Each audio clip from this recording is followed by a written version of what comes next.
Amen, amen, amen. Hallelujah. 2024 അവസാനത്തെ ഞായറാഴ്ചയിലേക്ക്, അവസാന ദിവസങ്ങളിലേക്ക് നാം വന്നിരിക്കുന്നു. ഒരു പുതിയ വർഷത്തിലേക്ക് 2025 നാം പ്രവേശിക്കുവാനായിട്ടുള്ള ആ ഒരുക്കത്തിൽ നാം ആയിരിക്കുന്നു. Praise God. ഇന്ന് ദൈവത്തിന്റെ പരിശുദ്ധാത്മാവ് നൽകിയിരിക്കുന്ന ആ ദൂത് നമ്മെ തന്നെ ഒന്ന് വിലയിരുത്തുവാൻ. So the title is spiritual stock taking. ഒരു ആത്മീയ പരിശോധനയ്ക്ക് വേണ്ടി ഈ ദിവസങ്ങളിൽ നമുക്ക് നമ്മെ തന്നെ ഒന്ന് വിധേയപ്പെടുത്താം. ആ സ്പിരിച്വൽ സ്റ്റോക്ക് ടേക്കിംഗ്. ഹല്ലേലൂയ. 2024 നാം എങ്ങനെയാണ് ജീവിച്ചത്? ഒരു അവലോകനം, an introspection, an evaluation, an assessment, a spiritual inventory, a spiritual stock taking. Hallelujah. Praise God. സാധാരണ നമുക്കറിയാവുന്ന പോലെ എല്ലാ സ്ഥാപനങ്ങളിലും, ബിസിനസ് സ്ഥലങ്ങളിലും വർഷത്തിന്റെ അവസാനം അല്ലെങ്കിൽ സാമ്പത്തിക വർഷത്തിന്റെ അവസാനം അവരെല്ലാം ഒന്ന് വിലയിരുത്തും. Stock taking is the activity of counting and checking all the goods that a shop or a business has. Is the action of estimating a situation at a given situation. Is the act of appraising a present situation, condition, degree of processing, progress, etc. in terms of accomplishments and ultimate goals. അപ്പോൾ stock taking എന്ന് പറഞ്ഞാൽ ഒരു വിലയിരുത്തൽ. ഈ വർഷം നമ്മൾ എങ്ങനെ ജീവിച്ചു? കർത്താവ് ആഗ്രഹിച്ച രീതിയിൽ നമ്മൾ ജീവിച്ചു? കർത്താവിന് പ്രസാദമായി നമുക്ക് ജീവിക്കുവാൻ കഴിഞ്ഞു? It's an evaluation. വരവ് ചെലവ് എല്ലാ സ്ഥാപനങ്ങളിലും അങ്ങനെ ഒരു സമയമുണ്ട്. ഇൻകം എക്സ്പെൻസ്, അതിനെക്കുറിച്ച് ഒന്ന് വിലയിരുത്തും. നമ്മൾ സെറ്റ് ചെയ്ത ഗോളുകൾ, ടാർഗറ്റുകൾ, നമ്മൾ പ്ലാൻ ചെയ്ത കാര്യങ്ങളെല്ലാം നമുക്ക് ചെയ്തെടുക്കുവാൻ കഴിഞ്ഞു? ഒരു അസസ്മെന്റ്, ഒരു അപ്രൈസൽ, ഒരു പ്രോഗ്രസ്, നമുക്കൊരു മുന്നേറ്റം ഉണ്ടായോ? നമുക്ക് പ്രോഫിറ്റ് ഉണ്ടായോ? അതോ നഷ്ടത്തിലാണോ നമ്മൾ ഓടുന്നത്? എന്ന് പറയുന്ന പോലെ ആത്മീയമായിട്ടുള്ള രീതിയിൽ ദൈവത്തിന്റെ പരിശുദ്ധാത്മാവി അവസാന വർഷത്തിന്റെ ഈ ഇയർ എൻഡിങ് സമയത്ത് നമ്മെ തന്നെ ഒന്ന് ശോധന ചെയ്യുവാൻ, പരിശോധിക്കുവാൻ, ഒരു ആത്മപരിശോധനയ്ക്ക് വേണ്ടി നാം നമ്മെ തന്നെ ഒന്ന് വിനയപ്പെടുത്തുന്നത് നല്ലതായിരിക്കും. ഈ വർഷം എങ്ങനെയായിരുന്നു? ഈ വർഷം ദൈവത്തിന് പ്രസാദകരമായി എനിക്ക് ജീവിക്കുവാൻ കഴിഞ്ഞു? ഞാൻ യേശുവിനെ പോലെ ആയിത്തീർന്നിട്ടില്ല. Did I become more like Jesus? എന്റെ ജീവിതത്തിൽ, എന്റെ സ്വഭാവത്തിൽ, എന്റെ ഇടപെടലുകൾ, എന്റെ നോട്ടത്തിൽ, എന്റെ ഭാവത്തിൽ, എന്റെ കാഴ്ചപ്പാടുകളിൽ എനിക്ക് യേശുവിനെ പോലെ ആയിത്തീരുവാൻ കഴിഞ്ഞു? Did I become more like Jesus? നമ്മുടെ മേൽ 2024 ദൈവം നമ്മുടെ മേൽ പകർന്ന ദൈവത്തിന്റെ കൃപയ്ക്കും, ദൈവത്തിന്റെ അഭിഷേകത്തിനും, ദൈവത്തിന്റെ നന്മകൾക്കും അതിനോട് നാം എങ്ങനെ പ്രതികരിച്ചു എന്നുള്ള ഒരു ചിന്തയാണ്, ഒരു വിലയിരുത്തലാണ്. ദൈവം നല്ലവനായിരുന്നു. 2024 ദൈവം നല്ലവനായിരുന്നു. ദൈവം വിശ്വസ്തനായിരുന്നു. നിങ്ങളുടെ താഴ്ചകളിൽ, വീഴ്ചകളിൽ, പ്രയാസങ്ങളിലൊക്കെ അവൻ നിങ്ങളെ താങ്ങിയോ കരുതിയോ എങ്കിൽ ആ കാര്യം ഉയർത്തി ഒരു നല്ല ഹല്ലേലൂയ എന്ന് പറയും. ദൈവം എല്ലായ്പ്പോഴും നല്ലവനാണ്. God is good all the times. നമുക്കത് മനസ്സിലായാലും മനസ്സിലാക്കിയില്ലെങ്കിലും ഹല്ലേലൂയ, അവൻ നല്ലവനല്ലോ. ബാക്കി നമുക്ക് ഉറക്കെ പറയാം, അവന്റെ ദയ എന്നേ. He is good. He is good. ദൈവസന്നിധിയിലേക്ക് നാം അടുത്തു കഴിഞ്ഞാൽ ദൂതന്മാർ പറയുന്നത്, ദാവീദിന്റെ കൂടാരത്തിൽ മുഴുകിക്കൊണ്ടിരുന്ന ശബ്ദം സലോമോന്റെ ആലയത്തിൽ, അവൻ നല്ലവനല്ലോ, അവന്റെ ദയ എന്നേക്കുമാണ്. പക്ഷെ ദൈവത്തിന് ഒരു മറു ചോദ്യം നമ്മളോട്. ദൈവം നല്ലവനാ, ദൈവം വിശ്വസ്തനാ, ദൈവം ധാരാളമായി തന്റെ കൃപകളെ നമ്മുടെ ജീവിതത്തിലേക്ക് പകരുന്നവനാ. പക്ഷെ ദൈവത്തിന് നമ്മോട് ഈ ദിവസങ്ങളിൽ ചോദിക്കാനുള്ള ചോദ്യം, എന്റെ കൃപയെ നിങ്ങൾ എങ്ങനെയാണ് കൈകാര്യം ചെയ്തത്? എന്റെ കൃപയോട് നിങ്ങൾ എങ്ങനെയാണ് പ്രതികരിച്ചത്? 2024 അവസാന ദിവസങ്ങളിൽ നമ്മൾ അങ്ങനെ ഒരു സ്റ്റോക്ക് ടേക്കിംഗ് ചെയ്താൽ 2025 നമുക്ക് മെച്ചമായി ദൈവത്തിന് വേണ്ടി പ്രയോജനപ്പെടുവാൻ കഴിയും. ഒരു ദർശനം നമ്മുടെ ഉള്ളിലേക്ക് ജനിക്കുവാൻ ഇടയായിത്തീരും. വളരെ ഫോക്കസോടും വളരെ പ്ലാൻഡായി നമുക്ക് അടുത്ത വർഷത്തിലേക്ക് ഒരുക്കത്തോട് നമുക്ക് പ്രവേശിക്കുവാനായിട്ട് കഴിയും. ലൂക്കോസിന്റെ സുവിശേഷം 13-ാം അധ്യായം 6-9 വാക്യങ്ങൾ ഫലം കായ്ക്കാത്ത അത്യവൃക്ഷത്തിന്റെ ഒരു ഉപമയാണ്. It's a parable of the unfruitful barren fig tree. 5-ാമത്തെ വാക്യം തുടർന്ന് വായിക്കാം. മാനസാന്തരത്തോടുള്ള ബന്ധത്തിൽ കർത്താവ് തന്റെ ശിഷ്യന്മാർക്ക് പറഞ്ഞ ഒരു ഭാഗമാണ്. അതിനെ ഒരു ഉപമയിൽ അതിനെ കുറച്ചുകൂടെ വ്യാഖ്യാനിക്കുകയാണ്. ദൈവം വിലയിരുത്തുന്ന ദൈവമാണ്. അത് ദൈവം നമ്മെ സ്നേഹിക്കുന്നു, അളവില്ലാതെ സ്നേഹിക്കുന്നു. ദൈവത്തിന്റെ കൃപകളെ ദൈവം പകരുന്നു. പക്ഷേ ആ God is also a God who calls us into an accountability. Hallelujah. പലപ്പോഴും നമുക്ക് കൃപ വേണം, നമുക്ക് ദൈവത്തിന്റെ സ്നേഹം വേണം, ദൈവത്തിന്റെ കരുതൽ വേണം. That's not one sided. അത് ഒരു നാണയത്തിന് ഒരു വശം മാത്രമാണ്. മറു സൈഡിൽ ദൈവം നമ്മോട് ആഗ്രഹിക്കുന്ന ഒരു വിശ്വസ്തയാണ്. നാം വിശ്വസ്തരായിരുന്നു? നാം ഫലം കായ്ച്ചോ? നാം കണക്ക് ബോധിപ്പിക്കുവാൻ നാം റെഡിയാണോ? പ്രിയപ്പെട്ടവരെ, ഭൂമിയിലുള്ള ജീവിതം 2024-25 പ്രവേശിക്കുന്ന പോലെ ഒരു ദിവസം ഈ ഭൂമി വിട്ട് നാം നിത്യത്തിലേക്ക് പ്രവേശിക്കുന്ന ഒരു ദിവസം വരും. അപ്പോൾ ഇങ്ങനെ ഒരു സ്റ്റോക്ക് ടേക്കിംഗ് അന്നും കാണും. ദൈവസന്നിധിയിൽ നാം ഓരോരുത്തരും നിന്ന് നാം കണക്ക് ബോധിപ്പിക്കേണ്ടി വരും. അന്ന് ചോദ്യം, നമ്മളിലേക്ക് പകർന്ന ദൈവത്തിന്റെ കൃപയ്ക്കും, നമ്മളോട് പകർന്ന ദൈവത്തിന്റെ വിശ്വസ്തയ്ക്കും, ദൈവത്തിന്റെ ആ സ്നേഹത്തിനും അഭിഷേകത്തിനും ആ നന്മയ്ക്കും നാം വിശ്വസ്തരായിരുന്നു? നാം ഫലം കായ്ച്ചുവോ? നാം യേശുവിനെ പോലെ രൂപാന്തരപ്പെട്ടുവോ? ഇതൊരു ചോദ്യമായിരിക്കും. അതായിരിക്കും നമ്മെ വിലയിരുത്തുന്ന മാനദണ്ഡങ്ങൾ. That will be the measuring yardsticks on which we are going to be accounted and assessed. And therefore, let's be careful. അല്ലല്ല, മാനസാന്തരപ്പെടാഞ്ഞാൽ നിങ്ങൾ എല്ലാവരും അങ്ങനെ തന്നെ നശിച്ചു. യേശു പറയാ, നിങ്ങൾ മാനസാന്തരപ്പെട്ടതില്ലെങ്കിൽ I tell you nay, but except you repent, ye shall all likewise perish. കർത്താവിന്റെ ഭയങ്കര ശക്തമായ വാക്കുകൾ. മാനസാന്തരപ്പെട്ടതില്ലെങ്കിൽ നിങ്ങൾ നശിച്ചു. മാനസാന്തരപ്പെട്ട് ദൈവത്തിന്റെ കൃപയിൽ ആശ്രയിച്ച് ദൈവം ഒഴുക്കിയിരിക്കുന്ന വഴിയെ നാം സ്വീകരിച്ചില്ല എങ്കിൽ നാം നശിച്ചു പോകും. ദൈവം സ്നേഹിക്കുന്ന ദൈവമാണെങ്കിലും കരുതുന്ന ദൈവമാണെങ്കിലും കാൽവരിയിൽ നമുക്ക് വേണ്ടി കർത്താവ് രക്തം ചൊരിഞ്ഞുവെങ്കിലും നാം ദൈവത്തിന്റെ വഴികളെ സ്വീകരിച്ച് ആ കൃപയോട് നാം പ്രതികരിച്ചില്ല എങ്കിൽ അവൻ ഈ ഉപമയും പറഞ്ഞു. യേശു ഈ ഉപമയും പറഞ്ഞു. ഒരുത്തൻ തന്റെ മുന്തിരിത്തോട്ടത്തിൽ നട്ടിരുന്നൊരു അത്യവൃക്ഷമുണ്ടായിരുന്നു. അവൻ അതിൽ ഫലം തിരിഞ്ഞു വന്നു, കണ്ടില്ല താനും. അവൻ തോട്ടക്കാരനോട്, ഞാനിപ്പോൾ 3 സംവത്സരമായി ഈ അത്തിയിൽ ഫലം തിരിഞ്ഞു വരുന്നു, കാണുന്നില്ല താനും. അതിനെ വെട്ടിക്കളക, അത് നിലത്തെ നിഷ്ഫലമാക്കുന്നത് എന്തിനെന്ന് പറഞ്ഞു. അതിനവൻ, കർത്താവേ, ഞാൻ അതിന് ചുറ്റും കിളച്ച് വളമിടുവോളം ഈ ആണ്ടുകൂടെ നിൽക്കട്ടെ. മേലാൽ കായ്ച്ചില്ലെങ്കിലോ, ഇല്ലെങ്കിൽ വെട്ടിക്കളയാം എന്നുത്തരം പറഞ്ഞു. കർത്താവ് പറയാ, ഒരു യജമാനൻ തന്റെ തോട്ടത്തിലേക്ക് പോകുകയാണ്. അവിടെ പോകുമ്പോൾ he came seeking fruit on it and he found none. എന്താ? ആ യജമാനൻ ഫലം അന്വേഷിച്ചു വന്നു. താൻ നട്ടതാണ്, താൻ വളമിട്ടതാണ്, അല്ലെങ്കിൽ ചിലരെ ഏൽപ്പിച്ചതാണ്. അതിൽ നിന്ന് താൻ ചിലത് പ്രതീക്ഷിക്കുന്നു. 2024 ദൈവം നമ്മളെ ഒത്തിരി നനച്ചു, നമ്മുടെ മേൽ ഒത്തിരി കൃപ പകർന്നു, നമ്മുടെ മേൽ ദൈവം ഒത്തിരി വചനം അയച്ചു, ഒത്തിരി ദൂതുകൾ അയച്ചു. ദൈവത്തിന്റെ നന്മകൾ, അഭിഷേകത്തിന്റെ ആഴം 2024 അവസാന ദിവസങ്ങളിൽ പരിശുദ്ധാത്മാവ് നോക്കുകയാണ്, ചോദിക്കുകയാണ്. God is looking for fruit. എന്റെ ജീവിതത്തിൽ ഫലമുണ്ടോ എന്ന് ദൈവം നോക്കുകയാണ്. ഹല്ലേലൂയ. അതെ പ്രിയപ്പെട്ടവരെ, ദൈവം സൂക്ഷ്മമായി കൃത്യമായി നമ്മെ വിലയിരുത്തി നാം ഫലം കായ്ച്ചു. എന്റെ കൃപയ്ക്ക് അവർ വിശ്വസ്തരായിരുന്നു, നാം വിശ്വസ്തരായിരുന്നു എന്ന് ദൈവം വിലയിരുത്തുകയാണ്. അപ്പോൾ ഇവിടെ എന്താ സംഭവിച്ചത്? ഒരു വർഷം മൊത്തം നട്ടു, ഒരു വർഷം മൊത്തം നനച്ചു, അതിന് വളമിട്ടു, പക്ഷെ അവസാനം അത് ഫലമൊന്നും കായ്ച്ചില്ല.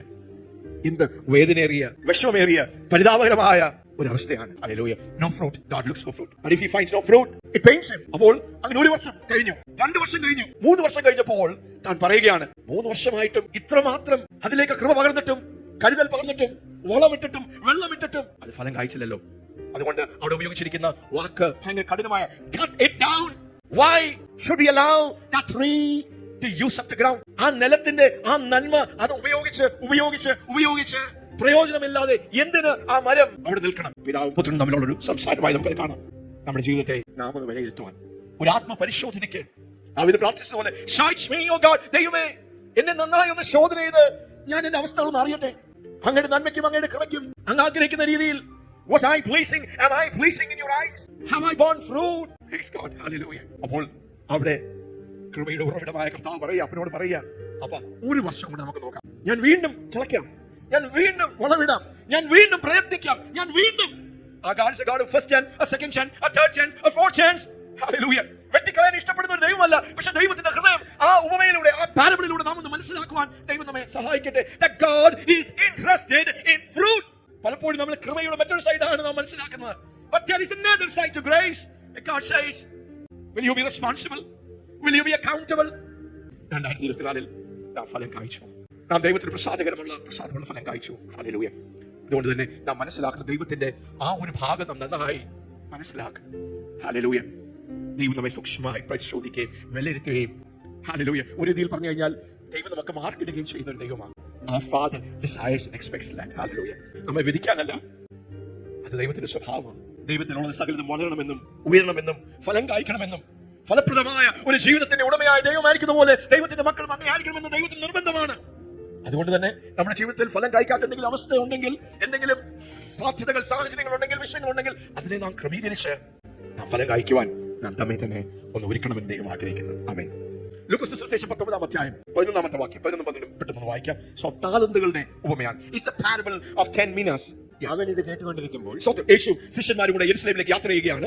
കർത്താവ് സ്തോത്രം ശിഷ്യന്മാരോട് പറയുന്ന ഒരു ഭാഗമാണ്. ശിഷ്യന്മാരുടെ മനസ്സിൽ പെട്ടെന്ന് കർത്താവ് ഈ യെരുശലേമിലേക്ക് പോയി അവിടെ ദൈവരാജ്യം സ്ഥാപിക്കുമെന്ന ഒരു ചിന്തയായിരുന്നു ശിഷ്യന്മാർക്ക്. Jesus is going to bring the kingdom, literal physical kingdom അവിടെ എസ്റ്റാബ്ലിഷ് ചെയ്യാൻ പോകുന്നു എന്നുള്ളൊരു ചിന്തയായിരുന്നു. ദൈവരാജ്യത്തെ കുറിച്ച് എപ്പോഴും പറയുന്ന യേശു പറഞ്ഞുകൊണ്ടിരുന്നപ്പോൾ ശിഷ്യന്മാര് അതിനെ വേറൊരു രീതിയിൽ മനസ്സിലാക്കി.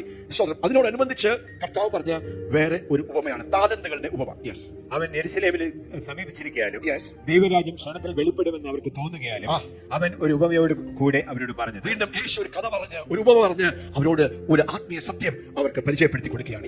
കുലീനനായ ഒരു മനുഷ്യൻ രാജ്യത്വം പ്രാപിച്ച് മടങ്ങി വരണമെന്ന് വെച്ച് ദൂരദേശത്തേക്ക് യാത്ര പോയി. സ്തോത്രം. ആ ഭാഗം സുപരിതമാണ്. 15-ാമത്തെ വാക്യം. സ്തോത്രം. ഈ കുലീനനായ അല്ലെങ്കിൽ ഒരു നല്ല മനുഷ്യൻ, ഈ രാജാവ് എന്ത് ചെയ്തു?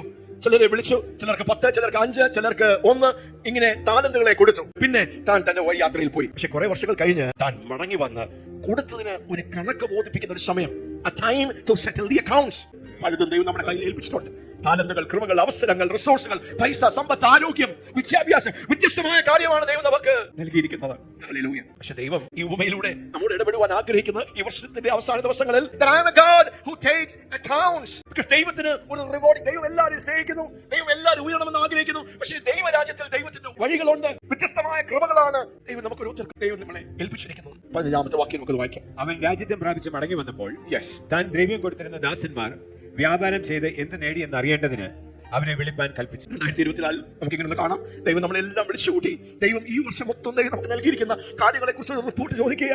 ഒരു വർഷക്കാലം നമ്മൾ നമ്മളുടെ ഒരു ദേശം അനുസരിച്ച രീതിയൊക്കെ അനുസരിച്ച് നമ്മൾ ജീവിച്ചു. പക്ഷേ അവസാനം ഒരു റിപ്പോർട്ട് കാർഡ് നമ്മളെ കുറിച്ച് പുറപ്പെടുവിക്കുവാനുള്ള ഒരു സമയത്തിൽ നിൽക്കുന്നത് പോലെ നമുക്കൊന്ന് കാണാം. God is taking an inventory. നമ്മുടെ റിപ്പോർട്ട് എടുക്കുക. അതിനകത്ത് നമ്മളെയും കൂടെ കൂട്ടിയേക്കുക. എല്ലാവരെയും വിളിച്ചു നിർത്തി. ഒന്നാമത്തവൻ അടുത്ത് വന്നു. വന്നു. കർത്താവെ, നീ തന്ന റാത്തൽ കൊണ്ട് Yes. 10 റാത്തൽ സമ്പാദിച്ചിരിക്കുന്നു എന്ന് പറഞ്ഞു. കർത്താവേ, അല്ലെങ്കിൽ യജമാനനെ 10 എനിക്ക് തന്നായിരുന്നു. ഞാൻ 10 കൂടെ എന്ത് ചെയ്തു? ഞാൻ 10 കൂടെ സമ്പാദിച്ചു. ഹല്ലേലൂയ. എന്നെ ഏൽപ്പിച്ചതിന് ഞാൻ വിശ്വസ്തത കാണിച്ചു. ഞാൻ അതിനെ വ്യാപാരം ചെയ്തു. ഞാൻ അതിനെ ഉപയോഗിച്ചു. ആ കൃപയെ എന്റെ മേൽ പകർന്നിരുന്ന ആ കൃപയെ ഞാൻ എന്ത് ചെയ്തു? ഞാൻ കൈകാര്യം ചെയ്തു. ഹല്ലേലൂയ. ഞാൻ ഫലം കായ്ച്ചു. യെസ്. അവനവനോട് നല്ല ദാസനെ, വേറെ ഭാഗങ്ങൾ, വേറെ സുവിശേഷങ്ങൾ, നല്ലവനും വിശ്വസ്തനുമായ ദാസനെ. 2024 അവസാനത്തിൽ ദൈവം നമ്മളെ ഓരോരുത്തരെയും വിലയിരുത്തുക. പാസ്റ്റർസിനെ വിലയിരുത്തുക, പാസ്റ്റർസിനെ വിലയിരുത്തുക, ഗർഭാസിനെ വിലയിരുത്തുക. ഇവിടെയുള്ള സ്തോത്രം എല്ലാവരെയും ഓരോരുത്തർക്കും ഒരു റിപ്പോർട്ട് കാർഡ് ദൈവം നൽകുവാൻ ഇടയായി തീരുക. ഹല്ലേലൂയ. നമ്മുടെ കണ്ണുകളൊന്ന് തുറക്കട്ടെ, നമ്മുടെ ഹൃദയങ്ങളൊന്ന് ഒരുങ്ങട്ടെ. 2024 അങ്ങനെയുള്ള ഒരു ഒരുക്കത്തോടെ നമുക്കൊരു പുതിയ വർഷത്തിലേക്ക് പ്രവേശിക്കുവാൻ ദൈവം ഇടയാക്കട്ടെ. യെസ്. നീ അത്യല്പത്തിൽ വിശ്വസ്തനായതുകൊണ്ട് 10 പട്ടണത്തിന് അധികാരമുള്ളവൻ ആയിരിക്കാം എന്ന് കൽപ്പിച്ചു. 10 പട്ടണങ്ങൾക്ക് നീ അധികാരിയായിരിക്കും. അല്പത്തിൽ വിശ്വസ്തനെ ദൈവം അധികത്തിൽ കാര്യവിചാരകനാക്കും. ഹല്ലേലൂയ. എന്താ ഞാൻ ഫലം കായ്ക്കാത്തെ? എന്താ ഞാൻ വളരാത്തെ? എന്താ ഞാൻ ഉപയോഗിക്കപ്പെടാത്തത് എന്നുള്ള ചോദ്യം ആർക്കെങ്കിലും ഉണ്ടെങ്കിൽ 2024 ഈ അവസാന ദിവസങ്ങൾ ദൈവത്തിന് നമ്മോട് പറയാനുള്ളത്, നീ അത്യല്പത്തിൽ നീ വിശ്വസ്തനാണെങ്കിൽ നീ അധികത്തിൽ കാര്യവിചാരകനായി മാറും. That's God's rewarding system. God's elevating, promoting system. ദൈവരാജ്യത്തിൽ വഴികളുണ്ട്. ദൈവം കൃപയാലാണ് എല്ലാം നമ്മുടെ ജീവിതത്തിൽ ചെയ്യുന്നത്. പക്ഷേ കൃപയോട് നാം വിശ്വസ്തരായിരിക്കുമ്പോൾ, ആ കൃപയെ നമ്മുടെ ജീവിതത്തിൽ നാം അതിനോട് പ്രതികരിക്കുമ്പോൾ, നമ്മുടെ ദൈവം അങ്ങനെ കാണുവാൻ, പറയുവാൻ, നമ്മളിൽ ആ ഛായ, ആ മുഖം, ആ സ്വഭാവം കാണുവാൻ ദൈവം ഇച്ഛിക്കുന്നു. ആ God is a God who evaluates. നമ്മളെ വിലയിരുത്തുന്ന, നമ്മളെ ഒരു അക്കൗണ്ടിലേക്ക് വിളിക്കുന്ന, നമ്മൾ ഫലം കായ്ച്ചു എന്ന് നന്നായി ചോദിക്കുന്ന ഒരു അപ്പനാണ് നമ്മുടെ അപ്പൻ. പകൽക്കാലം നമ്മുടെ ഹൃദയം നമുക്കൊന്ന് ശോധന ചെയ്യാം, നമുക്കൊന്ന് അസസ് ചെയ്യാം. ഹല്ലേലൂയ. യോഹന്നാന്റെ സുവിശേഷം 15-ാം അധ്യായത്തിലേക്ക് ദൈവത്തിന്റെ ഹൃദയം നമുക്കൊന്ന് കാണാം. എങ്ങനെയാണ് നമുക്ക് ഫലപ്രദമായ ഒരു ജീവിതം, വളരെ സുഖമായ ഭാഗമാണ്, പെട്ടെന്നൊന്ന് തൊട്ടുപോകാൻ ആഗ്രഹിക്കുന്നു. നാം നന്നായി ഫലം കായ്ക്കണമെന്ന് ദൈവം ആഗ്രഹിക്കുക. പക്ഷേ ഈ ഫലം എങ്ങനെയാണ് നമുക്ക് അയക്കുവാൻ കഴിയുന്നത്? എന്ത് ഫലമാണ് ദൈവം നമ്മളിൽ അന്വേഷിക്കുന്നത്? ഞാൻ സാക്ഷാൽ മുന്തിരിവള്ളിയും എന്റെ പിതാവ് തോട്ടക്കാരനും. എന്റെ പിതാവ്, നോക്കി, പിതാവ്, പുത്ര, പരിശുദ്ധാത്മാവ് ഒരു അസൈൻമെന്റിലാണ്. നമ്മിൽ ദൈവത്വത്തെ പുറത്തെടുക്കുവാനുള്ള ഒരു പ്രൊജക്റ്റിലാണ് ദൈവം ആഗ്രഹിക്കുന്നത്. ഹല്ലേലൂയ. മഹത്വത്തിന്റെ പ്രത്യാശയായ ക്രിസ്തുവിനെ നമ്മുടെ ഉള്ളിൽ വസിപ്പിക്കുമാറാക്കി ദൈവത്തിന്റെ പരിശുദ്ധാത്മാവ് നമ്മിൽ ദൈവത്വത്തെ, ക്രിസ്തുവിൻ സ്വഭാവത്തെ, ക്രിസ്തുവിൻ ജീവിതത്തെ, ക്രിസ്തുവിനെ നമ്മിൽ ഉരുവാക്കുവാനുള്ള ഒരു ഭയങ്കര പ്രൊജക്റ്റിലാണ് ദൈവം ആഗ്രഹിക്കുന്നത്, ഏർപ്പെട്ടിരിക്കുന്നത്. യോഹന്നാന്റെ സുവിശേഷം 12-ാം അധ്യായം 12, 13, 14, 15, 17 വരെയുള്ള ഭാഗങ്ങൾ കർത്താവിന്റെ അവസാന ദിവസങ്ങളിലുള്ള ഉപദേശങ്ങളാണ്. ഒറ്റ മുറിയിലിരുന്ന്, അപ്പർ റൂം ഡിസ്കോഴ്സ് എന്ന് പറയും, ഒരു മുറിയിലിരുന്ന് കർത്താവ് ശിഷ്യന്മാര് ഒരു സംഭാഷണം ചെയ്ത് പറഞ്ഞ് പഠിപ്പിച്ച ഉപദേശങ്ങളാണ്. ഹല്ലേലൂയ. ഇത് ചാപ്റ്ററായി തിരിച്ചതുകൊണ്ടാണ് 13, 14, 15, 16, 17 എന്നൊക്കെ. പക്ഷെ ഒറ്റ നീണ്ട പ്രസംഗമായിരുന്നു. അതിന്റെ 15-ാമത്തെ ഭാഗത്തിൽ യേശു പറയുക, ഞാൻ സാക്ഷാൽ മുന്തിരിവള്ളിയും എന്റെ പിതാവ് തോട്ടക്കാരനും നിങ്ങൾ കൊമ്പുകളുമാകുന്നു. യെസ്. 2-ാമത്തെ വാക്യം, എന്നിൽ കായ്ക്കാത്ത കൊമ്പൊക്കെയും അവൻ നീക്കിക്കളയുന്നു. കായ്ക്കുന്നതൊക്കെയും അധികം ഫലം കായ്ക്കേണ്ടതിന് ചെത്തി വെടിപ്പാക്കുന്നു. അപ്പോൾ ഞാൻ മുന്തിരിവള്ളിയും, ശിഷ്യന്മാരോട് പറയുക, നിങ്ങൾ ഓരോരുത്തരും കൊമ്പുകളുമായിരിക്കുന്നു. നാം ആരാണ്? കർത്താവിന്റെ ശിഷ്യന്മാരാണ്. നാം കർത്താവിൽ കൊമ്പുകളായി. ഒരു വലിയ ദൈവപ്രവൃത്തി. കർത്താവ് ശിഷ്യന്മാരോട് പറയുക, എങ്ങനെയാണ് നിങ്ങൾക്ക് ഫലപ്രദമായ ഒരു ജീവിതം ജീവിക്കുവാൻ കഴിയുന്നത്? ദൈവത്തിന് പ്രസാദമുള്ള ഫലം കൊണ്ടുവരാൻ കഴിയുന്നത് എങ്ങനെയാണ്? What's the secret to fullness? Hallelujah. അപ്പോൾ ഇവിടെ 2-ാമത്തെ വാക്യത്തിൽ പറയുക, എന്നിൽ കായ്ക്കാത്ത കൊമ്പൊക്കെയും അവൻ നീക്കിക്കളയുന്നു. കായ്ക്കുന്നൊക്കെയും അധികം ഫലം കായ്ക്കേണ്ടതിന് കൊമ്പുകൾ അധികം ഫലം കായ്ക്കുവാൻ ചെത്തി വെടിപ്പാക്കുന്നു. അപ്പോൾ എന്താ കർത്താവ് പറയുന്നത്? ഫലം കായ്ക്കാത്ത കൊമ്പുകളെ എന്ത് ചെയ്യുന്നു? വെട്ടിക്കളയുന്നു, അല്ലെങ്കിൽ നീക്കിക്കളയുന്നു. അതിന്റെ ഗ്രീക്ക് ഭാഷയിൽ പോകുമ്പോൾ നമ്മൾ മനസ്സിലാക്കുന്ന വെട്ടിക്കളയുന്നു എന്നുള്ളൊരു അർത്ഥമല്ല. അപ്പോൾ നമുക്ക് മുന്തിരിങ്ങയും എന്നല്ലേ ഈ മുന്തിരിയും ഇത് വള്ളി പോലെയാ വളരുന്നത്. അതിന് വലിയ സപ്പോർട്ട് സിസ്റ്റം ഇല്ല. അപ്പൊ കുറച്ച് കഴിയുമ്പോഴത്തേക്ക് ഒത്തിരി ശാഖകൾ എന്താ അതിങ്ങനെ നിലത്തോട്ട് ഇങ്ങനെ വീണ് കിടക്കുകയാണ്. അപ്പോൾ എന്താ തോട്ടക്കാരൻ ചെയ്യുന്നത്, അല്ലെങ്കിൽ കൃഷിക്കാരൻ എന്താ ചെയ്യുന്നത്? ഈ മുന്തിരി വള്ളിയെ നീക്കിക്കളയുക എന്ന് പറഞ്ഞാൽ അതിനെ ഒന്ന് പൊക്കി ഒരു സപ്പോർട്ട് കൊടുത്ത് കായ്ക്കാത്ത മരങ്ങൾക്ക്, അല്ലെങ്കിൽ കായ്ക്കാത്ത കൊമ്പുകൾക്ക് കുറച്ചുകൂടെ ഫലം കായ്ക്കുവാൻ അതിനെ ഒന്ന് പൊക്കി പ്രോപ്പ് അപ്പ് ചെയ്ത് ഒന്ന് സപ്പോർട്ട് ചെയ്ത് ഫലം കായ്ക്കുന്ന ഒരു അന്തരീക്ഷം ക്രമീകരിച്ചു കൊടുക്കുക. അപ്പോൾ ആദ്യം തോട്ടക്കാരൻ എന്ത് ചെയ്യത്തില്ല, അത് ഞങ്ങൾ വെട്ടിക്കളയല്ല.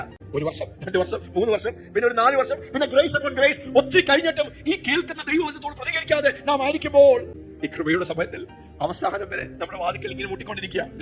ദൈവത്തിന്റെ ഹൃദയം ഒന്ന് കാണണമേ. ഹല്ലേലൂയ. ദൈവത്തിന്റെ ഹൃദയം എന്താണ്? നമ്മുടെ അപ്പന്റെ ഹൃദയമാണ്. എന്താണ്? കർത്താവ് എന്തിനാണ് കാൽവരിയിൽ നമുക്ക് വേണ്ടി ആ ക്രൂശിൽ വില കൊടുത്തത്? നാം ഫലം കായ്ക്കണമെന്ന് ദൈവം ആഗ്രഹിക്കുകയാണ്. നാം ഫലം കായ്ക്കണം. ഫലം കായ്ക്കാത്ത കൊമ്പുകൾക്ക് എന്താ സപ്പോർട്ട് ചെയ്ത് അതിനെ പൊക്കി അതിനെ താങ്ങി അതിനെ ഉയർത്തി അതിന് അന്തരീക്ഷം ഉണ്ടാക്കി കൊടുത്ത് അത് അങ്ങനെയെങ്കിലും ഒന്ന് ഫലം കായ്ക്കട്ടെ എന്ന് അങ്ങനെ താങ്ങി എടുക്കുന്ന ചിലരുണ്ട്. പിന്നെന്താ, ചിലർ നന്നായി ഫലം കായ്ക്കുന്നുണ്ട്. അപ്പോൾ നമ്മൾ അപ്പൻ ആ ഫലം കായ്ക്കുന്നുണ്ടല്ലോ എന്ന് അതിൽ തൃപ്തനല്ലാത്തത് കർത്താവിന്റെയും ദൈവന്റെയും പിതാവിന്റെയും അതിനെ ചെത്തിവിടും. അത് നമ്മൾ ഒന്ന് വായിക്കുമ്പോൾ അതിനെ കുറച്ചും കൂടെ ആഴത്തിലേക്ക് ഇറങ്ങുമ്പോൾ ഇല്ലേ, 6 ഇഞ്ചൊക്കെ വളർന്നതിനെ എന്ത് കട്ട് ചെയ്ത് അതിനെ വീണ്ടും 2 ഇഞ്ചാക്കി കുറയ്ക്കും. ഒരു 3-4 ഇഞ്ച് കട്ട് 6 ഇഞ്ച് വളർന്നിരിക്കുക, പക്ഷെ കട്ട് ചെയ്ത് എന്ത് ചെയ്യും? അതെ. അപ്പോൾ നാം നമ്മുടെ ജീവിതത്തിൽ നാം നേരിടുന്ന ശോധനകൾ അല്ലെങ്കിൽ നാം പോകുന്ന വിഷയങ്ങൾ, പ്രയാസങ്ങൾ, നമ്മുടെ സാഹചര്യങ്ങളിലെല്ലാം എന്തിനായി പ്രയാസം, എന്തിനാണ് ഈ കഷ്ടപ്പാടുകൾ, എന്തിനാണ് ഇങ്ങനെയുള്ള റോഡ് ബ്ലോക്കുകൾ, അല്ലെങ്കിൽ നമ്മുടെ ജീവിതത്തിലുള്ള സാഹചര്യങ്ങൾ ദൈവം അനുവദിച്ചെന്ന് ചിന്തിക്കുമ്പോൾ, എന്തിനാണ് വീണ്ടും വീണ്ടും ഇതുപോലുള്ള ദൈവം നമ്മളിലേക്ക് അയക്കുന്നത് എന്ന് ചിന്തിക്കുമ്പോൾ ദൈവം നമ്മളെ ചെത്തി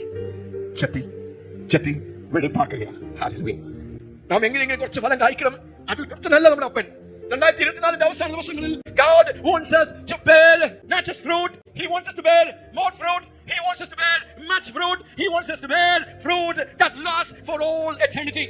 അല്പ ഫലം കായ്ക്കണം അല്ല, കുറച്ചുകൂടെ ഫലം കായ്ക്കണം അല്ല, അധിക ഫലം കായ്ക്കണം അല്ല, നിത്യതയോളം നിലനിൽക്കുന്ന ഫലം കായ്ക്കണമെന്നാണ് നമ്മുടെ അപ്പന് നിർബന്ധമാണ്. From fruit to more fruit to much fruit to fruit that lasts and that abides for all eternity. നാം നമുക്ക് വേണ്ടി വൻ കാര്യങ്ങളെ ആഗ്രഹിച്ച് അതിന് പിന്നാലെ എത്ര സമയമാണ് നമ്മൾ കളയുന്നത്. ഇതെല്ലാം 70 അല്ലെങ്കിൽ 80 വർഷം കഴിയുമ്പോൾ, ആയുസ് കഴിയുമ്പോൾ നമ്മളെല്ലാം വിട്ടുപോകേണ്ടതാണ്. നമ്മൾ ഈ മണ്ണിന് വേണ്ടി ജീവിക്കുമോ അതോ നിത്യതയുടെ കാഴ്ചപ്പാട് നാം നമ്മുടെ ജീവിതങ്ങളെ, നമ്മുടെ അവസരങ്ങളെ, നമ്മുടെ സമയം, നമ്മുടെ സമ്പത്ത്, നമ്മുടെ ആരോഗ്യം, നമ്മുടെ വിദ്യാഭ്യാസം നാം അത് ഉപയോഗിക്കുമോ? ഹല്ലേലൂയ. ഇന്ന് കർത്താവ് നമ്മോട് ചോദിക്കുന്ന ചോദ്യങ്ങളാണിത്. ഹല്ലേലൂയ. അപ്പോൾ നമ്മെ ചെത്തി വെടിപ്പാക്കുന്ന ഒരു ദൈവത്തിന്റെ പ്രവൃത്തി എത്ര പേര് ആഗ്രഹിക്കും? കർത്താവ് 2024 എന്നെ ചെത്തി വെടിപ്പാക്കിയതിനായി സ്തോത്രം. ദൈവം നേരിട്ട് ചെത്തി വെടിപ്പാക്കി വചനം വായിച്ചു. നിങ്ങളെ സ്തോത്രം, നിങ്ങൾ വചനം ധ്യാനിച്ചപ്പോൾ കർത്താവ് നിങ്ങൾ ചെത്തി വെടിപ്പാക്കി.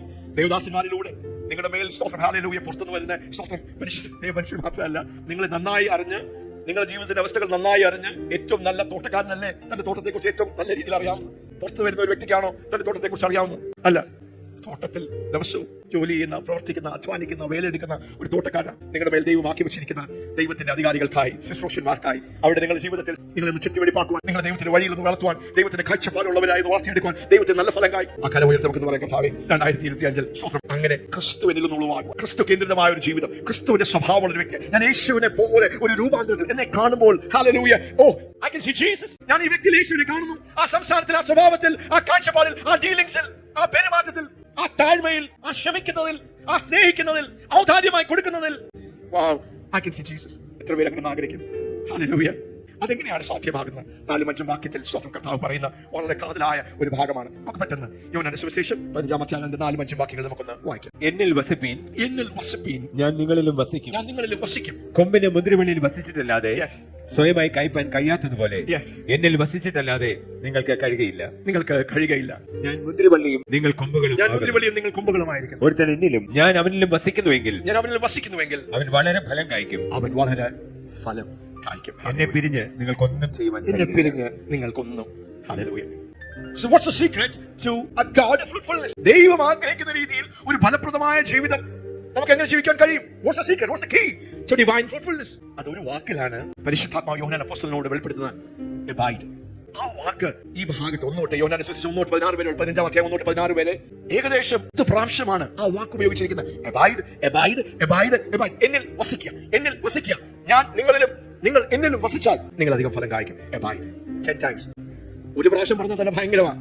പക്ഷെ ഈ വാക്ക് 10 പ്രാവശ്യമാണ് ദൈവത്തിന്റെ പരിശുദ്ധാത്മാവ് ഈ ഭാഗത്ത് രേഖപ്പെടുത്തിയിരിക്കുന്നത്. This is the secret and the key to a fruitful life. ദൈവത്തിന്റെ പ്രസാദമുള്ള ഫലം കായ്ക്കുവാൻ ഉള്ള രഹസ്യം വസിക്കുക. Abide. അതിന്റെ ഗ്രീക്ക് പദമാണ് മെനോ എന്ന് പറഞ്ഞ വാക്ക്. പ്രാർത്ഥനയും ഉപവാസമൊക്കെ അതിന്റെ ഒരു ഭാഗമാണ്. എങ്കിൽ വസിക്കുക, മെനോ. ഞാൻ നിങ്ങളിലും, നിങ്ങൾ എന്നിലും വസിച്ചാൽ നിങ്ങൾ അധികം ഫലം കായ്ക്കും. ഞാൻ നിങ്ങളിലും, നിങ്ങൾ എന്നിലും വസിച്ചാൽ നിങ്ങൾ അധികം ഫലം കായ്ക്കും. മെനോ എന്ന് പറഞ്ഞ abide, വസിക്കുക. Stay connected, remain intimately joined, deep union, oneness, dwell, endure and not leave, tarry and not depart. അതിന്റെ അർത്ഥം എന്താ? ഈ മുന്തിരിവള്ളി കൊമ്പുകളിലൂടെ ദൈവം പറയുക, നാം പുതിയ സൃഷ്ടികളായി തീർന്നപ്പോൾ, നാം വീണ്ടും ജനിച്ചപ്പോൾ എന്താ ദൈവം നമുക്ക് വേണ്ടി ചെയ്തത്? ദൈവം നമ്മളെ അവനോട് ഒന്നാക്കിയിരിക്കുക. ആമേൻ. ഞാനും ദൈവവും നീ വേറെ വേറെയല്ല. എങ്ങനെ ഒരു കൊമ്പ് മുന്തിരിവള്ളിയോട് ചേർന്നിരിക്കുന്നു, ആ മുന്തിരിവള്ളിയിലുള്ള സകല നന്മകളും വെള്ളവും ആവശ്യമുള്ള എല്ലാ പദാർത്ഥങ്ങളും water and every nutrition and mineral ഈ സ്റ്റെമ്മിൽ ഉള്ളതുപോലെ തന്നെ അത് ബ്രാഞ്ചുകളിലേക്ക് ഒഴുകുന്ന പോലെ തന്നെ ആത്മീയമായി ഒരു ഗ്യാപ്പും ഇല്ലാതെ ഒരു അകൽച്ചയുമില്ലാതെ 1 കൊരിന്ത്യർ 6-17 വാക്യത്തിൽ പറയുന്നത് പോലെ ക്രിസ്തുവിനോട് ഒന്നായി ചേർന്നിരിക്കുന്ന നാം ഓരോരുത്തരും ഏക ആത്മാവായി തീർന്നിരിക്കുന്നു. 1 Corinthians chapter 6:17 says, he who is joined to the Lord is one spirit. ദൈവം നമ്മെ പൊസിഷണലി ദൈവം നമ്മെ ആക്കി വെച്ചിരിക്കുന്ന ആ വലിയ ആത്മീയ സത്യത്തെ നമ്മളൊന്ന് കാണുവാൻ, എങ്ങനെ ഒരു കൊമ്പ് മുന്തിരിവള്ളിയോട് ഒന്നായിരിക്കുന്നു, ചേർന്നിരിക്കുന്നു, ഒട്ടിയിരിക്കുന്നു, പറ്റിയിരിക്കുന്നു, അതിൽ വസിക്കുന്നു, അങ്ങനെ ദൈവം നമ്മളെ ആക്കി വെച്ചിരിക്കുക. ദൈവത്തിന്റെ ഭാഗം പെർഫെക്റ്റ് ആയി ദൈവം ചെയ്തിരിക്കുക. ഹല്ലേലൂയ. ഈ നമ്മോട് പറയുക, ഞാൻ നിങ്ങളിലും നീ ഇപ്പോൾ നിങ്ങളുടെ ഭാഗമാണ്. ഹല്ലേലൂയ. നിങ്ങൾ വീണ്ടും ജനിച്ച് മാനസാന്തരപ്പെട്ട് എന്റെ കൃപയൊക്കെ പകർന്ന് ഞാൻ നിങ്ങളുടെ ഉള്ളിൽ വന്ന് എന്റെ പരിശുദ്ധാത്മാവിനെ നിങ്ങളുടെ ഉള്ളിലാക്കി ഞാൻ എന്റെ ഭാഗം ചെയ്തു. നിങ്ങൾ എന്നിലൊന്ന് വസിക്കുമോ? എന്നിലൊന്ന് വസിക്കുമോ? എന്നിലൊന്ന് വസിക്കുമോ? എന്നിലൊന്ന് പറ്റിച്ചേർന്നിരിക്കുമോ? സാഹചര്യങ്ങൾ കഠിനമാകുമ്പോൾ, പ്രതികൂലമാകുമ്പോൾ നിങ്ങൾ വിട്ടോടി പോകുമോ? Or will you tarry? Or will you dwell? ആ വാക്ക് dwell എന്ന് പറഞ്ഞാൽ ഒരു വീട്ടിൽ താമസിക്കുന്ന പോലെ നാം അങ്ങനെ കർത്താവിനോടുള്ള ബന്ധത്തിൽ. ഇന്ന് നമുക്ക് എല്ലാവർക്കും ഓട്ടം, സമയമേ ഇല്ല, ബിസി ബിസി ബിസി. സഭായോഗത്തിന് വരാൻ പോലും സമയമില്ല. നമ്മുടെ മക്കൾക്ക് സമയമില്ല. ജോലിയിൽ നമ്മളെ കുടുക്കിയിട്ടിരിക്കുക. അതൊരു പൈശാചിക സിസ്റ്റമാണ്. ദൈവത്തിന് ഉള്ള സമയം കട്ട് ചെയ്ത് കളയുന്ന ഏതും അതൊരു ചെറിയ സമയത്തേക്കാണെങ്കിൽ കുഴപ്പമില്ല. അത് ബിസിനസ് ആയിരിക്കാം, നമ്മുടെ ജോലി ആയിരിക്കാം, നമ്മുടെ പഠിത്തമായിരിക്കാം, എന്തായിരിക്കാം. പക്ഷേ നിരന്തരമായ ദൈവത്തിന്റെ സന്നിധിയിലേക്ക് വരുവാൻ, രഹസ്യ സ്ഥലങ്ങളിലേക്ക് പോയി നമുക്ക് വ്യക്തിപരമായി ദൈവത്തോട് സമയം ചെലവഴിക്കുവാൻ, കർത്താവിനോടൊന്ന് വസിക്കുവാൻ, അങ്ങനെ ഉണ്ടെങ്കിൽ 2024 അവസാനിക്കുമ്പോൾ കർശനമായ ചില തീരുമാനങ്ങൾ നമ്മൾ എടുക്കണം. ഞാൻ ജോലിക്ക് വേണ്ടി ജീവിക്കുന്ന ഒരു വ്യക്തിയല്ല. ഞാൻ ബിസിനസിന് വേണ്ടി ജീവിക്കുന്ന ഒരു വ്യക്തിയല്ല. ഞാൻ ആശുപത്രിയിൽ ജോലി ചെയ്ത് ജീവിക്കാൻ വേണ്ടിയുള്ള ഒരു വ്യക്തിയല്ല. അല്ല അല്ല അല്ല അല്ല ഞാൻ സ്കൂളിൽ പഠിപ്പിച്ച് അതിനു വേണ്ടി അങ്ങ് ജീവിച്ച് ഞാൻ കളിച്ച് ഈ കളിയിൽ അതിനെല്ലാം അതിന്റെ ഭാഗമാണ്. ആരും തെറ്റായി എടുക്കരുതേ. നിങ്ങൾ ആദ്യത്തെ പ്രയോറിറ്റി കർത്താവ്. നിങ്ങളുടെ ഏറ്റവും നല്ല അംശം ലോകത്തിനല്ല ദൈവത്തിന് കൊടുക്കണമെന്ന് ദൈവം ആഗ്രഹിക്കുന്നു. നമ്മൾ അപ്പം ആഗ്രഹിക്കുന്നു. ഹല്ലേലൂയ. നമ്മൾ എത്ര പേര് വസിക്കും? കർത്താവിൽ നിന്ന് വസിക്കും. പ്രാർത്ഥിച്ച് ഒത്തിരി കാര്യങ്ങളൊക്കെ പ്രാർത്ഥന റിക്വസ്റ്റുകൾ പറയാനല്ല, പക്ഷേ ദൈവസന്നിധിയിലേക്കൊന്ന് വന്ന് ആ കാലുകളിലൊന്ന്, ആ മാർവിടത്തിലൊന്ന് കുറച്ച് സമയങ്ങൾ വേർതിരിച്ച് ഉപവാസത്തോടെ ദൈവസന്നിധിയിലേക്ക് ദൈവശബ്ദം കേൾക്കുവാൻ, കർത്താവിനോട് നമ്മുടെ ആ സ്നേഹം ഒന്ന് പകരുവാൻ, ആ സ്നേഹം ഒന്ന് പ്രാപിക്കുവാൻ എത്ര പേര് വസിക്കുവാൻ റെഡിയാണ്? കർത്താവ് പറയാം, ഞാൻ നിങ്ങളിലും നിങ്ങൾ എന്നിൽ വസിച്ചാൽ. ഭയങ്കര ആഴമാണ്, അതിലേക്കൊന്നും ഇറങ്ങുന്നില്ല എന്ന് പറയുമ്പോൾ നമ്മൾ ഒന്നായി. ദൈവം പറയാം, അജിത്തെ ഞാൻ നിന്നെ എന്നോട് ഒന്നാക്കി തീർന്നു, ഞാനത് ചെയ്തു. നീ യാദൃശികമായി ആ ഒരുമ സംഭവിക്കുകയില്ല. നിനക്കൊരു ഭാഗമുണ്ട്, നിനക്കൊരു ഭാഗമുണ്ട്. നീ നിന്റെ സമയമൊക്കെ ഒന്ന് വേർതിരിച്ച് നീ എന്റെ അടുത്ത് വരണം. നീ എന്റെ കാലത്തിൽ ഒന്നിരിക്കണം, എന്റെ മടിയിൽ ഒന്നിരിക്കണം. കുറച്ചേറെ സമയം, രാവിലെ 10 മിനിറ്റ്, അരമണിക്കൂർ, അതിൽ തൃപ്തരാകും. ഇവിടെയുള്ള ശുശ്രൂഷമാർക്കെല്ലാം അങ്ങനെയുള്ള ഒരു ശീലം, അങ്ങനെയുള്ള ഒരു ജീവിതശൈലിയോ മണിക്കൂറുകൾ ദൈവസന്നിധിയിൽ ഇരിക്കും. ചിലപ്പോൾ വചനം വായിച്ചുകൊണ്ടായിരിക്കാം, അല്ലെങ്കിൽ ചിലപ്പോൾ ദൈവസന്നിധിയിൽ നിർമ്മാണ വീണായിരിക്കും. അവിടെ വലിയ പ്രാർത്ഥനകളൊന്നുമില്ല. അത് ഹൃദയത്തിന്റെ ഒരു ഭാഷ. എത്ര പേര് വസിക്കുവാൻ, അങ്ങനെ ഒന്ന് വസിക്കുവാൻ? How many of you will abide, stay connected, intimately united? You will be joined, that you will tarry. കർത്താവ് പറഞ്ഞതുപോലെ നിങ്ങൾ യെരൂശലേം വിട്ട് പോകരുത്, നിങ്ങൾ അവിടെ തന്നെ നീണം. അങ്ങനെ വിട്ടുപോകാതെ കാത്തിരിക്കുവാൻ. പ്രതികൂല അവസ്ഥകൾ വരുമ്പോൾ abiding in Jesus is a secret to a truly fruitful life. എത്ര പേര് പറയും, കർത്താവേ അങ്ങനെ വസിക്കുവാൻ. 2024 നമ്മൾ അങ്ങനെ വസിച്ചായിരുന്നെങ്കിൽ, അങ്ങനെ കർത്താവിനോട് നമ്മളൊന്ന് വസിച്ചായിരുന്നെങ്കിൽ, കർത്താവിനോട് നമ്മളൊന്ന് അബൈഡ് ചെയ്തായിരുന്നെങ്കിൽ നമ്മൾ ഭയങ്കരമായി ഫലപ്രദമായി തീർന്നേനെ. അങ്ങനെ ഒരു ഭാഗമുണ്ട്. ഇന്ന് നമ്മൾ ഫലം കായ്ച്ചിട്ടില്ലെങ്കിൽ അതിന്റെ അർത്ഥം ദൈവമല്ല, അതിന്റെ അർത്ഥം നാം വേണ്ടതുപോലെ കർത്താവിൽ വസിച്ചില്ല എന്നാണ്. അല്ലെ? സത്യം എപ്പോഴും കുറച്ച് പ്രയാസമാണ്. But we must face the truth. We must face the facts. പിന്നെ ഈ ഭാഗത്ത് നമ്മൾ ചിന്തിക്കുമ്പോൾ, പഠിക്കുമ്പോൾ, സ്തോത്രം, നമ്മൾ കർത്താവിൽ വസിക്കണം. കർത്താവ് ദൈവം എന്ന വ്യക്തിത്വത്തിൽ, ഹല്ലേലൂയ, അവിടെ ഒത്തിരി വായനയൊന്നും അല്ല, വന്നു ആ സ്നേഹത്തിൽ, ആ മാർവിടത്തിൽ, പിതാവ് പുത്ര പരിശുദ്ധാത്മാവ്. It's abiding in the person of Christ. It's abiding in the word of Christ. കർത്താവിന്റെ വചനത്തിൽ വസിക്കണം. ആ വാക്ക് 10 പ്രാവശ്യമാണ് ആവർത്തിച്ച് എന്നിൽ നിങ്ങൾ വസിച്ചില്ല എങ്കിൽ, നിങ്ങൾ ഫലം കായ്ക്കുകയില്ല. എനിക്ക് പ്രസാദമാണ്, ദൈവത്തിന്റെ പ്രസാദമുള്ള ഫലം കായ്ക്കുകയില്ല. Abiding in the person of Christ, abiding in the word of Christ, abiding in the love of Christ, abiding in the joy of Christ, abiding in the mission of Christ. Hallelujah. 5 തലങ്ങളാണ് ആ abiding എന്ന് പറഞ്ഞ്, എന്നിൽ വസിക്കണം എന്ന് പറഞ്ഞ്. നമുക്ക് ചില 1 2 ഒക്കെ അറിയത്തുള്ളൂ. കർത്താവിനോട് വന്നു, അവിടെ ഇരുന്നു. നിങ്ങൾക്ക് ഫലപ്രദമായി നിങ്ങളുടെ ജീവിതം ഫലപ്രദമാകണമെങ്കിൽ ഈ എല്ലാ 5 ഡൈമെൻഷനുകളിൽ, in all these 5 facets, you must be abiding. നിങ്ങൾ വസിക്കണം. നിങ്ങൾ പെട്ടെന്ന് ഓടി പോകുന്ന ഒരു വ്യക്തിയാണെങ്കിൽ, ഭയങ്കര ഇംപേഷ്യന്റ്, നിങ്ങൾക്ക് സമയമില്ല, 10 മിനിറ്റ് ആകുമ്പോഴത്തേക്ക് ബോർ അടിക്കുകയാണെങ്കിൽ, you not learn. 2024 നിന്ന് 2025 നാം പ്രവേശിക്കുമ്പോൾ കർത്താവിൽ നിന്ന് വസിക്കുവാൻ, ആ സ്നേഹത്തിൽ നിന്ന് വസിക്കുന്നത്. അതുകൊണ്ടാണ് ഇവിടെ നമ്മുടെ ഓൾട്ടർ സർവീസസിലൊക്കെ നമ്മൾ മണിക്കൂറുകൾ, എന്തിനാ പാസ്റ്റർ ഇത്രയും സമയം നിങ്ങളൊക്കെ പ്രാർത്ഥിക്കുന്നു, ഇത്രയും ആരാധിക്കുന്നു? Because we love him. Hallelujah. We love him. ഇതൊരു കുടുംബമാണ്, ഇതൊരു പ്രസ്ഥാനമല്ല, ഇതൊരു ക്ലബ്ബല്ല, ഇത് രാവിലെ വരുന്ന കയറി ഇറങ്ങുന്ന വിസിറ്റേഴ്സ് പ്രസ്ഥാനമല്ല, ഇതൊരു കുടുംബമാണ്. ഈ കുടുംബത്തിലേക്കാണ്, ദൈവം പിതാവായിരിക്കുന്ന ഈ കുടുംബത്തിലേക്കാണ് നിങ്ങൾ വന്നിരിക്കുന്നത്. And here we love to celebrate God. ദൈവത്തെ മാനിക്കുവാൻ, വാഴ്ത്തുവാൻ, സ്നേഹിക്കുവാൻ, ആ ശബ്ദം കേൾക്കുവാൻ, എൻകൗണ്ടറുകൾക്കായി. അവിടെയാണ് ദൈവപ്രവൃത്തികളുടെ ആഴം, രൂപാന്തരത്തിന്റെ ആഴം വെളിപ്പെടുന്നത്. We must abide in the word of Christ. കർത്താവിന്റെ സ്നേഹത്തിൽ, കർത്താവിന്റെ സന്തോഷത്തിൽ. ഹല്ലേലൂയ. ഇങ്ങനെയൊക്കെ വസിച്ചാൽ you will never be dry. അടുത്തിരിക്കുന്ന വ്യക്തി എന്ന് തട്ടി പറയാമോ? ഇങ്ങനെ നിങ്ങൾ വസിച്ചാൽ നിങ്ങൾ ഒരിക്കലും ബാരൻ ആയിരിക്കില്ല, ഇല്ലേ? ഫലപ്രദമല്ലാത്തൊരവസ്ഥ ആയിരിക്കില്ല. നിങ്ങൾ ഒരിക്കലും ഡ്രൈ ആയിരിക്കില്ല. ആമേൻ. Praise God. ഹല്ലേലൂയ. 16ാമത്തെ വാക്യം കൂടെ വായിക്കാം. കർത്താവിൽ വസിക്കുന്നതിന്റെ അവസാനത്തെ 5ാമത്തെ വാക്യമാണ്. ഇത് പലരും ഫലപ്രദമാകാത്തതിന്റെ ഒരു കാരണം, നമ്മൾ കർത്താവിന്റെ സ്നേഹത്തിൽ വസിക്കുന്നു, വചനത്തിൽ വസിക്കുന്നു, പക്ഷെ കർത്താവിന്റെ മിഷനിൽ വസിക്കുന്നുണ്ടോ? Are we abiding in the mission of Christ? Yes, നമുക്ക് വായിക്കാം. നിങ്ങൾ എന്നെ തിരഞ്ഞെടുത്തു എന്നല്ല, നിങ്ങൾ എന്നെ തിരഞ്ഞെടുത്തു എന്നല്ല, ഞാൻ നിങ്ങളെ തിരഞ്ഞെടുത്ത് ഞാൻ നിങ്ങളെ തിരഞ്ഞെടുത്ത് നിങ്ങൾ പോയി ഫലം കായ്ക്കേണ്ടതിനും നിങ്ങൾ പോയി ഫലം കായ്ക്കേണ്ടതിന് നിങ്ങളുടെ ഫലം നിലനിൽക്കേണ്ടതിനും നിങ്ങളെ ആക്കി വെച്ചവരിക്കുന്നു. നിങ്ങളെ ആക്കി വെച്ചിരിക്കുന്നു. ഹല്ലേലൂയ. നിങ്ങൾ പോയി ഫലം കായ്ക്കുവാൻ. ഹല്ലേലൂയ. ഞാൻ എന്റെ അപ്പന് 3 വർഷക്കാലം എന്റെ ജീവിതം കൊണ്ട് ഫലം കായ്ച്ച് എന്റെ അപ്പന്റെ ഹിതം, ഇഷ്ടം, ആ പ്രവൃത്തി, ആ മാൻഡേറ്റ്, ആ മിഷൻ പൂർത്തീകരിച്ച് അപ്പാ ഞാൻ സകലതും നിവൃത്തിയാക്കി. ഒറ്റമിട്ടില്ല, ഒന്നുപോലും ഞാൻ വിട്ടില്ല. അപ്പ പറഞ്ഞ എല്ലാം ഞാൻ ചെയ്തു വിട്ടു. ഞാൻ തിരിച്ചു വരിക അപ്പ എന്ന് പുത്രൻ പറഞ്ഞതുപോലെ നമ്മൾ അങ്ങനെ ഹല്ലേലൂയ കർത്താവിന്റെ മിഷനോട് നാം ഒന്ന് പറ്റിയിരുന്നാൽ നമ്മുടെ ഹൃദയം പിടയ്ക്കും, നമ്മുടെ ഹൃദയം തുടിക്കും. ഹല്ലേലൂയ. ഹല്ലേലൂയ. ആത്മാക്കളെ രക്ഷിക്കുവാൻ, കർത്താവിന് വേണ്ടി പുതിയ പുതിയ ടെറിട്ടറികളെ പിടിച്ചെടുക്കുവാൻ, കർത്താവിന്റെ നാമം പറയാത്ത സ്ഥലങ്ങളിൽ പോയി ശുശ്രൂഷകൾ ചെയ്യുവാൻ, സുവിശേഷം പറയുവാൻ. ഹല്ലേലൂയ. ആരും നിർബന്ധിക്കുന്നുണ്ടല്ല, ക്രിസ്തുവിൻ സ്നേഹം. നാം അവിടെയല്ലേ വസിക്കുന്നത്? യേശുവിനോട് വസിക്കുന്ന ഒരു ഹൃദയം, ആ ഹൃദയത്തിന്റെ തുളുപ്പേ അങ്ങനെയാ. ആരെങ്കിലും കർത്താവിന്റെ കൂടെ വസിച്ചിട്ട് അവർക്ക് നഷ്ടപ്പെട്ടവരെ കുറിച്ച് ഒരു ഭാരമില്ല, ഒരു ആത്മഭാരം എന്ന് പറഞ്ഞാൽ അവര് വസിച്ചിട്ടില്ല, അവര് പുറത്തേക്കാണ്ട് വസിച്ചിട്ടേ ഉള്ളൂ. കർത്താവിന്റെ ഹൃദയത്തോട് ആരെങ്കിലും വസിച്ചിട്ടുണ്ടെങ്കിൽ, ആ ഹൃദയമായി ആരെങ്കിലും കണക്ട് ചെയ്തെങ്കിൽ, അവിടെ അല്പനേരം ഇരുന്നെങ്കിൽ, പൂർണ്ണ സുവിശേഷം അല്ലെങ്കിൽ പോലും ഹല്ലേലൂയ നാം നമുക്ക് വേണ്ടി ജീവിക്കുന്നത് അവസാനിക്കും.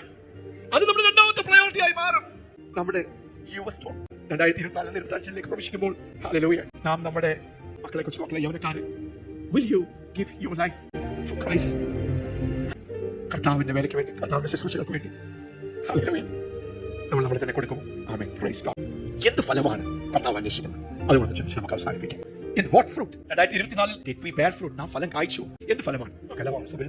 പക്ഷെ നമുക്ക് ആ ചോദ്യങ്ങളായി നമ്മുടെ മനസ്സിലേക്ക് the fruit of Christ likeness. പിതാവാം ദൈവം, പുത്രനാം ദൈവം, പരിശുദ്ധാത്മാവാം ദൈവം 2024 അവസാനം നമ്മളെ വിലയിരുത്തുമ്പോൾ എന്ത് ഫലമാണ് നമ്മളിൽ ദൈവം അന്വേഷിക്കുന്നത്?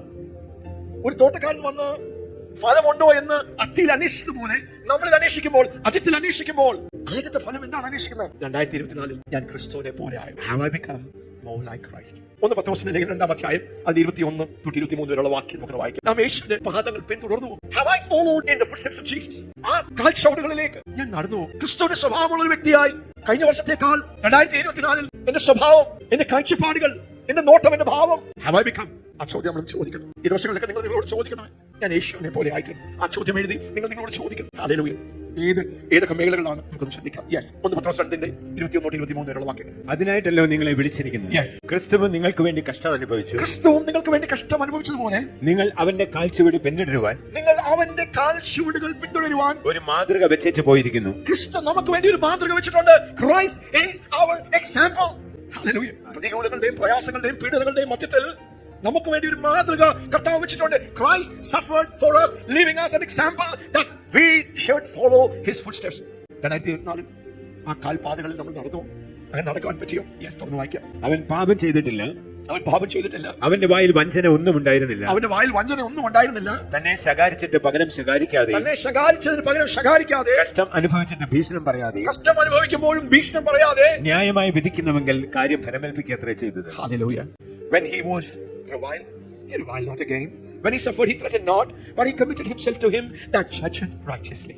Hallelujah. അക്കാലമുയർത്തി. Have I become more like Christ? 2024 നിങ്ങളുടെ ഹൃദയത്തിൽ, എന്റെ ഉള്ളിൽ ക്രിസ്തുവിന്റെ സ്വഭാവം വെളിപ്പെട്ടിട്ടുണ്ടോ? Hallelujah. Have I become like Christ?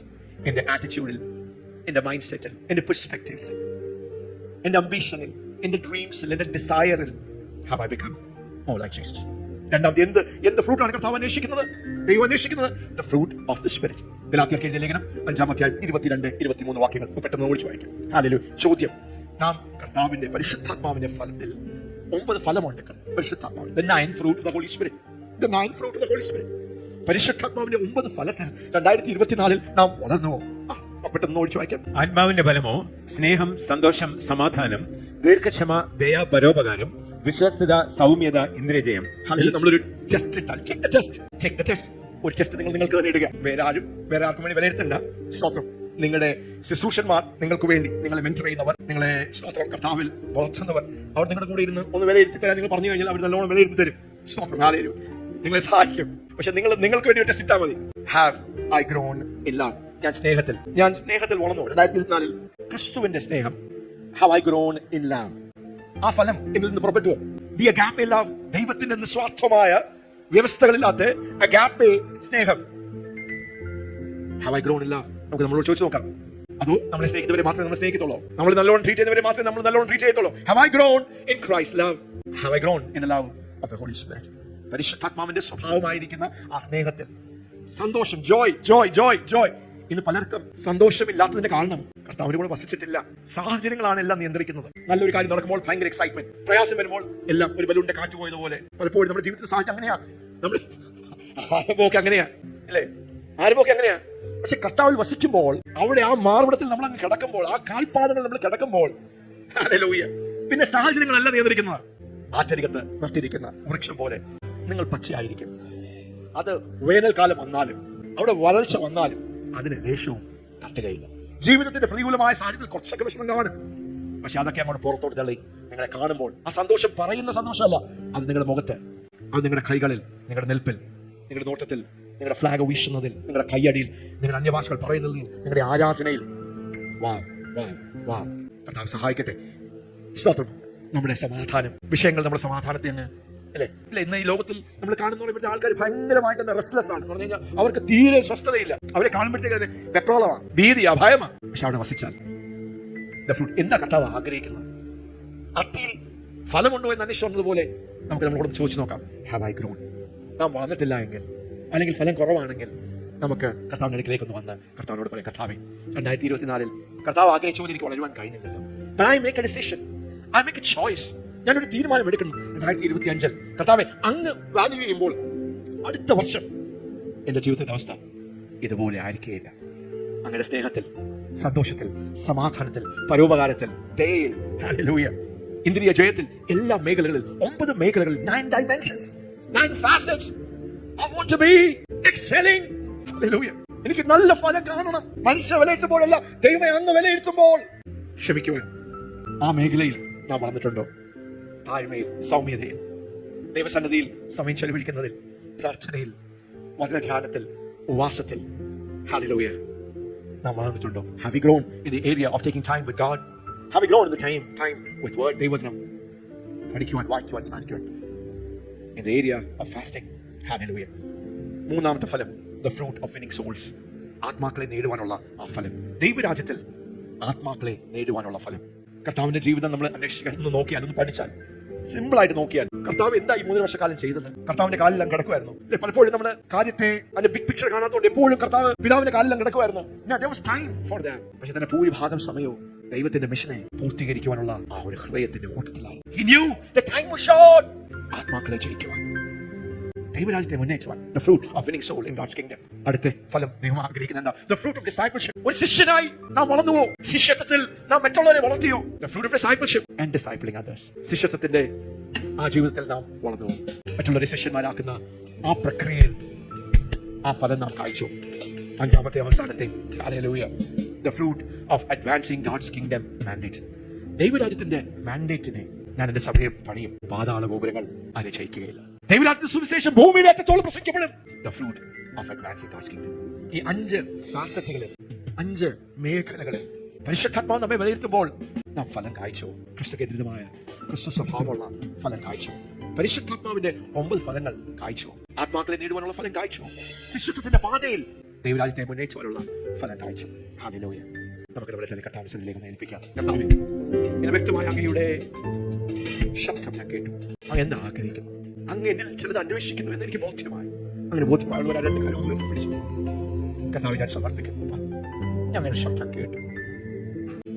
ഞാൻ അങ്ങയുടെ കൃപയോട്, അങ്ങയുടെ സ്നേഹത്തോട്, ഞാൻ പ്രതികരിക്കുന്നു. ഒരു ആത്മപരിശോധനയ്ക്ക് ഞാൻ എന്നെ വിധേയമാക്കും. ഒരു ആത്മീയ അവലോകനത്തിന് വേണ്ടി, ഒരു വാല്യുവേഷന് വേണ്ടി, ഒരു അസസ്മെന്റ് വേണ്ടി യോഹന്നാന്റെ സുവിശേഷം 15-ാം അധ്യായം 8-ാം വാക്യം. നിങ്ങൾ വളരെ ഫലം കായ്ക്കുന്നതിനാൽ യേശു പറയുകയാണ് തന്റെ ശിഷ്യന്മാരോട്. ഇന്ന് നമ്മുടെ കർത്താവ് ഇടപെടുകയാണ്, പരിശുദ്ധാത്മാവ് സംസാരിക്കുകയാണ്. നിങ്ങൾ വളരെ ഫലം കായ്ക്കുന്നത് എന്റെ പിതാവ് മഹത്വപ്പെടുന്നു, അങ്ങനെ നിങ്ങൾ എന്റെ ശിഷ്യന്മാരാകുന്നു. Herein is my Father glorified, that you bear much fruit. So shall ye be my disciples.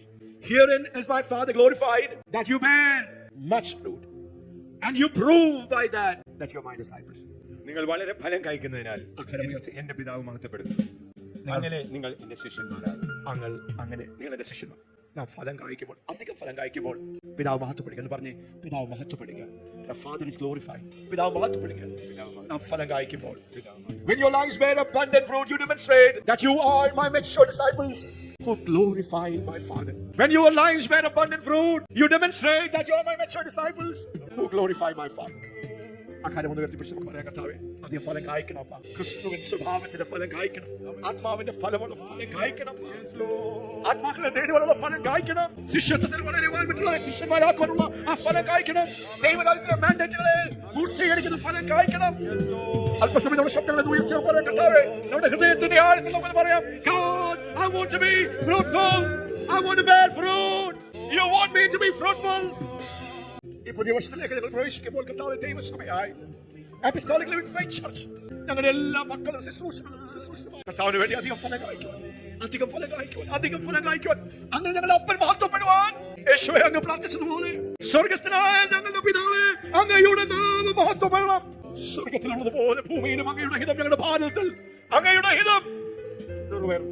The fruit of fulfilling the kingdom mandate ഞങ്ങളെ ഏൽപ്പിക്കുന്ന സമർപ്പിക്കുന്ന കർത്താവ് ഞങ്ങളുടെ മേൽ പകരുന്ന അകൃപയും അഭിഷേകത്തെയും ഈ വർഷത്തിന്റെ അവസാന ദിവസങ്ങളിൽ കർത്താവ് ഞങ്ങളെ ഒന്ന് ശോധന ചെയ്ത് ഞങ്ങളെ ഒന്ന് വിലയിരുത്തി ഒരു ആത്മപരിശോധനയ്ക്ക് വിധേയമാക്കി അടുത്ത വർഷത്തെ കർത്താവ് ഒരുക്കത്തോടെ പ്രവേശിക്കുവാൻ അങ്ങയുടെ കൃപയും സഹായവും ഞങ്ങൾ സ്വീകരിക്കും.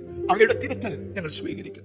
ഞങ്ങളെ ചുറ്റി വെടിപ്പാക്കുന്നു. ഞങ്ങളെ പ്രൂൺ ചെയ്യുന്ന പഴിച്ചു ചെയ്യുന്ന പരിശുദ്ധാത്മാവ് ഞങ്ങളോട് ശക്തമായി ഇടപെടണം. ഞങ്ങളോട് സംസാരിക്കണം. ഞങ്ങളുടെ അവസ്ഥകളെ ഞങ്ങൾ കാണുവാൻ, ഞങ്ങളുടെ കുറവുകൾ ഞങ്ങൾ തിരിച്ചറിയുവാൻ, ഞങ്ങൾ ക്രമീകരിക്കുന്ന മേഖലകൾ ക്രമീകരിക്കപ്പെടുവാൻ, അങ്ങയുടെ ഫലം കായ്ക്കുവാൻ തടസ്സമായി നൽകുന്ന സകലനം അത് ഡീൽ ചെയ്യുവാൻ to face it ഞങ്ങളെ സഹായിക്കും. ഞങ്ങളെ സമർപ്പിക്കുന്ന കർത്താവേ ഞങ്ങൾ നന്ദി പറയുന്നു. സകലം യേശുവിൻ നാമത്തിൽ തന്നെ. ആമേൻ, ആമേൻ, ആമേൻ. Praise God, praise God. ആ കാലം